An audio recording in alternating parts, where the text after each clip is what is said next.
Rekonstruksi kasus pembunuhan di kebun sawit di Desa Bunga Mayang, Kabupaten Oku Timur digelar polisi dan rekonstruksi diperagakan langsung oleh tersangka.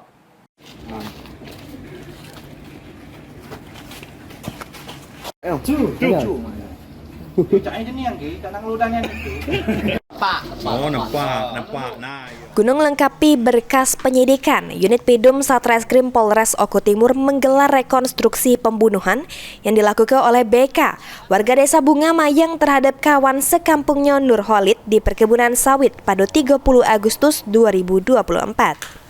Di hadapan penyidik sama anggota dari Kejaksaan Negeri Oku Timur, dari 22 adegan yang diperankan langsung oleh pelaku sama korban yang diperankan oleh salah siko anggota Satreskrim Polres Oku Timur, BK nekat ngabisi nyawa kawan sekampungnya dewek dengan sadis. Lantaran sakit hati rainyo diludahi serta sering diperas oleh pelaku. Dalam rekonstruksi ini ada 22 adegan, sehingga di dalam adegan itu terungkap siapa, bagaimana, dengan cara apa, menggunakan alat apa pelaku membunuh korban.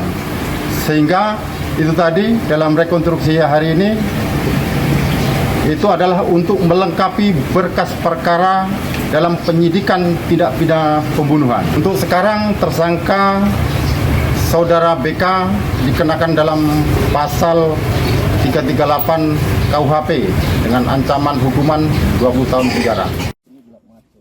Atas perbuatannya BK dijerat dengan pasal 338 KUHP tentang pembunuhan dengan ancaman hukuman 20 tahun penjara. Elvandri Jeffriyadi, PAL TV.